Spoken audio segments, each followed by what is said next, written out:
Today's Best Country is Country 89. There's Dylan, Scott, and my girl. It's staff 1016 on an absolutely gorgeous Wednesday. And you know, I love having artists join me in studio. And I'm so lucky today because we have a BC-based boy who is definitely an up-and-coming Canadian country artist. First round Juno Award nominee at this year's Junos. Quite an impressive resume already. And I guess we can say a relatively new journey, Ben. Relatively new, yeah, for the most part. Ben Klick joining me in Studio 89 this morning. Thank you so much for stopping by. I know that it can be a little bit of a drive, but you're out on a radio tour, and I'm glad that you added us to your list. Oh, thank you for having us. It was, you know, it's, as much as it's from BC, we flew in and we came into Toronto. And then I pulled out my phone and started actually asking Siri, okay, Siri, we need to go here. Yeah. And all of a sudden, she's taking us along back roads with school zones and these construction zones. So we had no idea where we were going, but it's been an adventure so far in the first 3 days. That's a lot of fun. The first 3 days, you're really just yeah, we've seen Ontario. We're good. And you know, I'm not kidding you when I say you got a pretty impressive resume. You competed against 350 plus Canadians. All different genres of music, and that was for the Canada's Walk of Fame Emerging Artists last year, wasn't it? Yeah, last year that was something else. 10.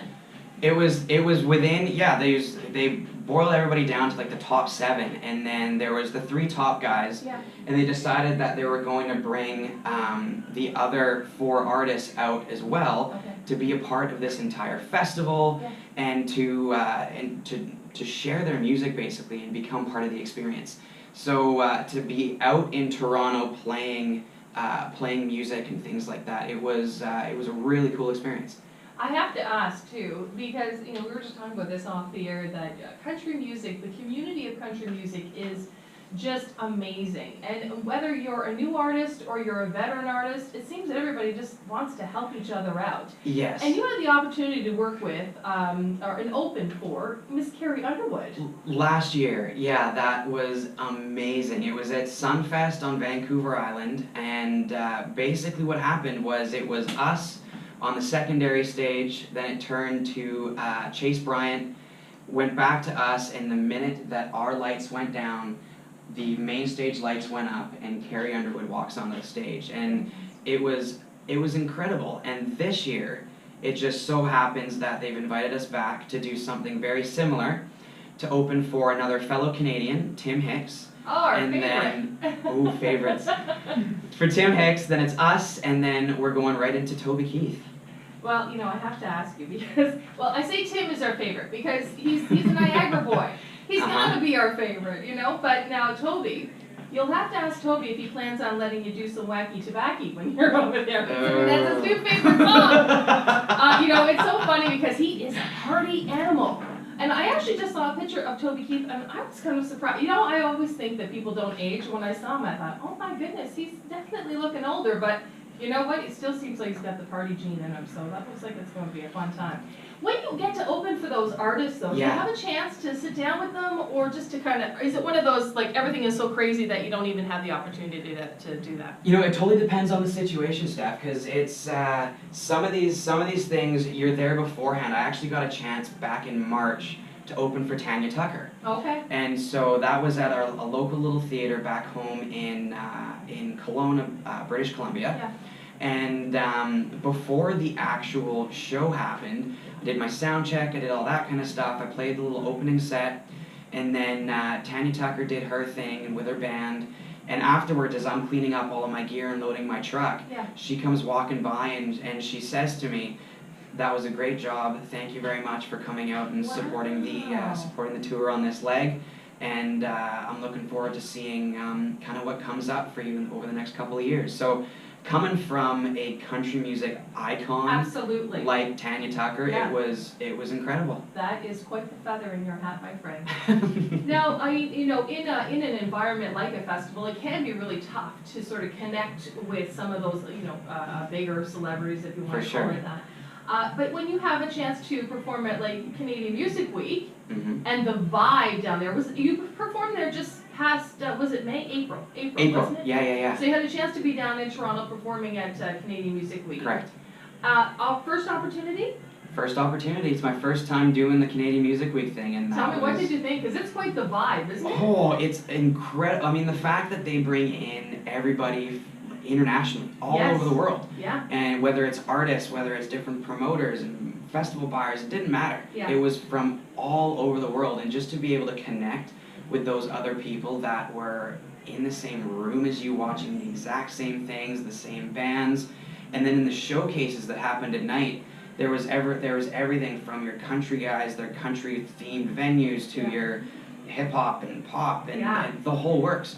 So it was this massive music community that all got together in Toronto for 5 days. And are you able to swap stories and kind of get tips and tricks and stuff like that to, that maybe work for one genre or one, even another country artist that you're like, I'm going to take that. I'm going to take that as my own. Exactly, that's the thing, right? So you get to talk to these different people and be around them, and then, like you said, share these stories.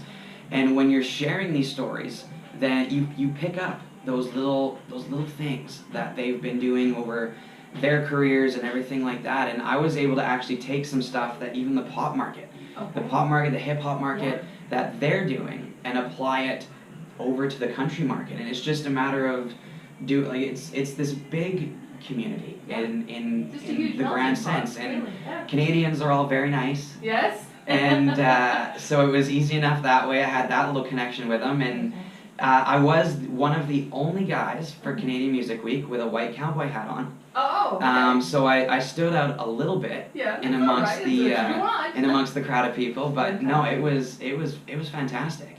So you got a new song out. What's going on? Now you worked with was it Butterfly Tattoo? Yes, that was one of the singles last year. And you worked with Terry Clark's bass player on that song? Correct. He's one of the co-producers on the record. Yeah. So now, did you have a chance to work with him again with What's Going On? Yes. So he's a part of a company called 717 Music. It's a wife and husband production duo. Okay. And Clay is the touring bass player with Terry Clark. Right. And Riley Madison is a Canadian East Coast songwriter. Love so those East Coasters. I know. I think we've also got one in the room. From what I know. We have two of them in the room, actually. Yes, we do. But yeah, so it's between the two of them. I was able to work with them on the last record, the EP that came out in 2015.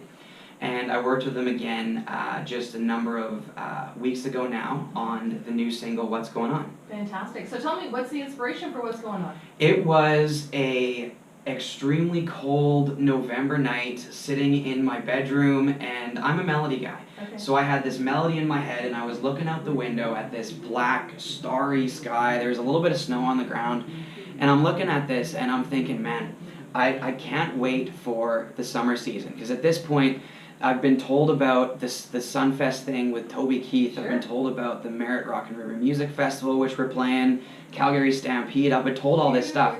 And I'm just thinking, okay, this is going to be a fantastic. I want something that is going to remind me of the summer. So all of a sudden, I'm sitting there and I'm saying to myself, yeah, so what's going on this summer? And I go into this write with these two other guys based in Vancouver. Okay. And I sit down with them and I say, hey guys, what's going on? And they looked at me and they said, what did you just say? And that was the inspiration behind the song, was just something extremely conversational, and in the moment of me thinking, I need something that is going to be this summer kind of song, this fun, vibey, groovy sort of song to get people really pumped about the summer seasons and all the fun stuff that happens. I'm excited for my listeners to hear it. Are you ready to play it for us in just a bit? Absolutely. Okay, give me 2 seconds. We're going to get to some business, if you will, and we will come back. Ben Klick joining us in Studio 89. He's got his brand new single on the way.